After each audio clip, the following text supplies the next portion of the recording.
ಸುಮಾರು ಬಾಬಾ ಸಾಹೇಬ್ ಅಂಬೇಡ್ಕರ್ ಅವರ ಸಂವಿಧಾನ ಏನಿದೆ ಮತ್ತು ಪರಿಶಿಷ್ಟ ಜಾತಿ ಪರಿಶಿಷ್ಟ ಪಂಗಡಗಳಿಗೆ ಸಂಬಂಧಪಟ್ಟಂತ ಕಾಯ್ದೆಗಳೇನಿದೆ ಆ ಕಾಯ್ದೆಗಳನ್ನು ಮತ್ತು ಸಿದ್ಧಾಂತಗಳನ್ನ ಉಲ್ಲಂಘಿಸಿ ಜಾತಿಯ ಆಧಾರದ ಮೇಲೆ ಈ ದಿನ ಇವತ್ತು ಮೀಸಲಾತಿ ಮತ್ತು ಮೀಸಲಾತಿ ಕ್ಷೇತ್ರವಾರು ಕ್ಷೇತ್ರಗಳಿದೆ ಮತ್ತು ಜನರಲ್ ಕಾನ್ಸ್ಟಿಟ್ಯೂನ್ಸಿ ಅನ್ನುವಂಥದ್ದನ್ನ ಬಾಬಾ ಸಾಹೇಬ್ ಅಂಬೇಡ್ಕರ್ ಕಾಯ್ದೆಗಳಲ್ಲೇ ಅದು ಬರೆದಿಟ್ಟಿರ್ತಕ್ಕಂಥ ಲಿಖಿತ ಆಧಾರಗಳ ಮೂಲಕ ಬಂದಿರತಕ್ಕಂಥದ್ದು. ಅಂಥದ್ದನ್ನ ಉಲ್ಲಂಘಿಸಿ ಕೊತ್ತೂರು ಜಿ ಮಂಜುನಾಥ್ ರವರು 2013ನೇ ಸಾಲಿನಲ್ಲಿ ನಾನು ಬುಡ್ಗ ಜಂಗಮ ಎನ್ನುವಂತ ರೀತಿಯಲ್ಲಿ ಜಾತಿ ಪ್ರಮಾಣ ಪತ್ರವನ್ನು ಕೆಲವು ಅಧಿಕಾರಿಗಳ ಕೈಯಲ್ಲಿ ಬಲವಂತವಾಗಿ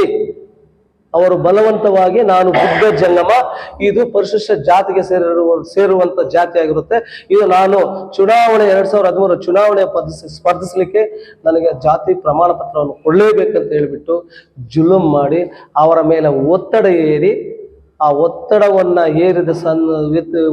ಏರಿದ ಕಾರಣದಿಂದಾಗಿ ಅವರಿಗೆ ಜಾತಿ ಪ್ರಮಾಣ ಪತ್ರವನ್ನು ಕೊಟ್ಟಿದ್ದಾರೆ. ಆದ್ರೆ ಅಧಿಕಾರಿಗಳು ಕೂಡ ಎಡವಿದ್ದಾರೆ.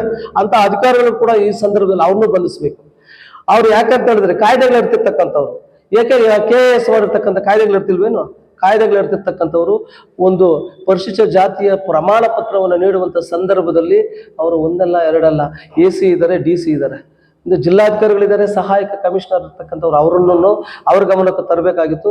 ತರದೆ ಅವರು ಜಾತಿ ಪ್ರಮಾಣ ಪತ್ರವನ್ನು ಕೊಟ್ಟಿರ್ತಕ್ಕಂಥ ಅವರ ವಿರುದ್ಧವಾಗಿ ಕೂಡ ಮತ್ತು ಅವರ ವಿರುದ್ಧವಾಗಿ ಕೂಡ ಕೇಸ್ ದಾಖಲು ಮಾಡಬೇಕಂತ ಹೇಳ್ಬಿಟ್ಟು ಈ ಸಂದರ್ಭದಲ್ಲಿ ನಾನು ಸಹ ನಮ್ಮ ಪ್ರಜಾಮೋರ್ಚಾ ಚಳವಳಿಗೆ ಒತ್ತಾಯ ಮಾಡ್ತಾ ಇದ್ದೀನಿ. ಕಾರಣ ಏಕಂತ ಹೇಳಿದ್ರೆ 2013ದಿಂದ ಈ ಕೊತ್ತೂರು ಮಂಜುನಾಥರ ವಿರುದ್ಧ ಅನೇಕ ದಲಿತ ಸಂಘಟನೆಗಳು ಹೋರಾಟ ಮಾಡಿ ಈ ತಹಲ್ವರೆಗೂ ಒಂದಲ್ಲ ಒಂದು ರೀತಿಯ ಹಂತವಾದಂತಹ ಉಗ್ರವಾದಂತಹ ಹೋರಾಟಗಳು ಮಾಡಿ ಬಂದಿದ್ರು ಕೂಡ ಇವತ್ತಿನ ದಿವಸ ಸರ್ಕಾರ ಕಡೆಗಣಿಸ್ತಾ ಇದೆ. ಕೋಲಾರ ಜಿಲ್ಲಾ ಸತ್ರ ನ್ಯಾಯಾಲಯದಲ್ಲಿ ಕೊತ್ತೂರು ಮಂಜುನಾಥರ ವಿರುದ್ಧ ತೀರ್ಪಾಗಿದೆ. ಅದನ್ನು ಅವರು ಮೇಲ್ಮನವಿಯ ಮೂಲಕ ಸಂಬಂಧಪಟ್ಟಂತ ಉಚ್ಚ ನ್ಯಾಯಾಲಯಕ್ಕೆ ಮೊರೆ ಹೋದ್ರು. ಉಚ್ಚ ನ್ಯಾಯಾಲಯದಲ್ಲಿ ಸಹ ಕೊತ್ತೂರು ಮಂಜುನಾಥರವರ ಇವರ ವಿರುದ್ಧ ಕ್ರಿಮಿನಲ್ ಕೇಸನ್ನು ದಾಖಲು ಮಾಡಬಹುದು, ಕ್ರಿಮಿನಲ್ ಮೊಕದ್ದಮೆಯನ್ನು ದಾವೆ ಹೂಡಬಹುದು, ದಾಖಲು ಮಾಡಬಹುದು ಅಂತ ಹೇಳ್ಬಿಟ್ಟು ಕೂಡ ಆದೇಶ ಆಯಿತು. ಅಂತ ಒಂದು ಸಂದರ್ಭದಲ್ಲಿ ಕೂಡ ಈ ಒಂದು ನಮ್ಮ ನಾಳುವಂತ ಈ ಕಾಂಗ್ರೆಸ್ ಸರ್ಕಾರ, ಈ ಹಿಂದಿನ ಸರ್ಕಾರ BJP ಸರ್ಕಾರ, ಈ ಸರ್ಕಾರಗಳು ಕೊತ್ತೂರು ಮಂಜುನಾಥರವನ್ನು ಬಂಧಿಸುವಲ್ಲಿ ವಿಫಲವಾಗಿದೆ. ಆ ಸರ್ಕಾರಗಳನ್ನು ಸಹ ನಾವು ಧಿಕ್ಕರಿಸ್ತಾ ಇದ್ವಿ. ಆ ಸರ್ಕಾರದ ಅವಧಿಯಲ್ಲಿ ಆಡಳಿತ ನಡೆಸತಕ್ಕಂಥ ರಾಜಕಾರಣಿಗಳಿಗೂ ಧಿಕ್ಕಾರ ಆಗ್ತದೆ.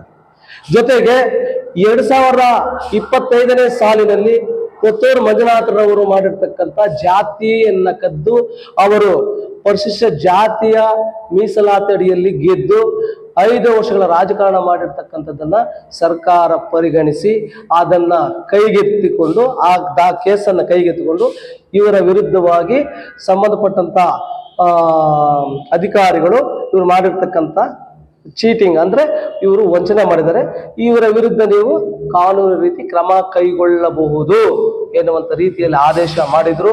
ಇವತ್ತಿನ ದಿವಸ ಕರ್ನಾಟಕದಲ್ಲಿ ಕಾಂಗ್ರೆಸ್ ರಾಜಕಾರಣ ಮಾಡುವ ಕಾರಣದಿಂದಾಗಿ ಇವತ್ತೊಂದು ಪೊಲೀಸ್ ಇಲಾಖೆ ವಿಫಲವಾಗಿದೆ, ಬಂಧಿಸುವುದರಲ್ಲಿ ವಿಫಲವಾಗಿದೆ. ಆದ ಕಾರಣದಿಂದಾಗಿ ಪೊಲೀಸ್ ಇಲಾಖೆ ಮಾನ್ಯ ಕೊತ್ತೂರು ಮಂಜುನಾಥರವರನ್ನ ಬಂಧಿಸುವ ತನಕ ದಲಿತ ಸಂಘಟನೆಗಳ ಒಕ್ಕೂಟ ಇದೇ ರೀತಿಯಾಗಿ ಒಂದಲ್ಲ ಒಂದು ರೀತಿಯಾದ ಉಗ್ರವಾದಂತಹ ಹೋರಾಟಗಳನ್ನ ಮಾಡ್ಲಿಕ್ಕೆ ನಾವು ಸಜ್ಜಾಗಿದ್ದೇವೆ ಅಂತ ಹೇಳ್ಬಿಟ್ಟು ಈ ಸಂದರ್ಭದಲ್ಲಿ ನಾವು ಹೇಳ್ತಾ ಇದ್ದೀನಿ. ಈ ದಿನ ನಾವು ಕೋಲಾರ ಜಿಲ್ಲೆಯಲ್ಲಿ ಕೊತ್ತೂರು ಮಂಜುನಾಥರವನ್ನು ಬಂಧಿಸಬೇಕು, ಅವರು ನ್ಯಾಯಾಲಯದ ಆದೇಶ ಏನಾಗಿದೆ ಆದೇಶವನ್ನ ಸ್ಥೂಲವಾಗಿ ಸೂಕ್ತವಾಗಿ ಪರಿಗಣಿಸಿ ಅವರ ವಿರುದ್ಧವಾಗಿ ಕಾನೂನು ಕ್ರಮ ಕೈಗೊಳ್ಳಲೇಬೇಕಂತ ಹೇಳ್ಬಿಟ್ಟು ನಾವು ಈ ಸಂದರ್ಭದಲ್ಲಿ ದಲಿತ ಸಂಘಟನೆಗಳ ಒಕ್ಕೂಟದ ವತಿಯಿಂದ ಇವತ್ತಿನ ದಿವಸ ನಾವು ಧರಣಿಯನ್ನ ಹಮ್ಮಿಕೊಳ್ತಾ ಇದ್ದೀವಿ. ಕಾಲ್ನಡಿಗೆ ಅಂಬೇಡ್ಕರ್ ಸ್ಟ್ಯಾಚು ಏನಿದೆ SNR ಹಾಸ್ಪಿಟಲ್ ಸರ್ಕಲ್ ಇಂದ ನಾವು ಮೆಕ್ಕೆ ವೃತ್ತದ ಹೊರಯೋಗ ಕಾಲ್ನಡಿಗೆ ಜಾಥಾದ ಮೂಲಕ ಜಿಲ್ಲಾಧಿಕಾರಿಗಳಿಗೆ ಮನವಿಯನ್ನು ಕೊಡ್ತಾ ಇದ್ದೀವಿ. ಆ ಒಂದು ಕಾರ್ಯಕ್ರಮಕ್ಕೆ ನಮ್ಮ ಬಂಗಾರಪೇಟೆಯಿಂದ ಮತ್ತು ಕೋಲಾರ ಜಿಲ್ಲಾದ್ಯಂತ ಅನೇಕ ದಲಿತ ಸಂಘಟನೆಗಳ ನಾಯಕರುಗಳೊಟ್ಟಿಗೆ ಇವತ್ತಿನ ದಿವಸ ನಾವು ಈ ಕಾರ್ಯಕ್ರಮ ಹಮ್ಮಿಕೊಳ್ತಾ ಇದ್ದೀವಿ ಅಂತ ಹೇಳ್ಬಿಟ್ಟು ಈ ಸಂದರ್ಭದಲ್ಲಿ ನಾವು ಮಾನ್ಯ ಗೌರವಾನ್ವಿತ ಪತ್ರಿಕಾ ಮಾಧ್ಯಮದ ಮುಂದೆ ನಾನು ಪ್ರಸ್ತುತಪಡಿಸ್ತಾ ಇದ್ದೀನಿ. ಜೈ ಹಿಂದ್, ಜೈ ಭೀಮ್, ಜೈ ಕರ್ನಾಟಕ.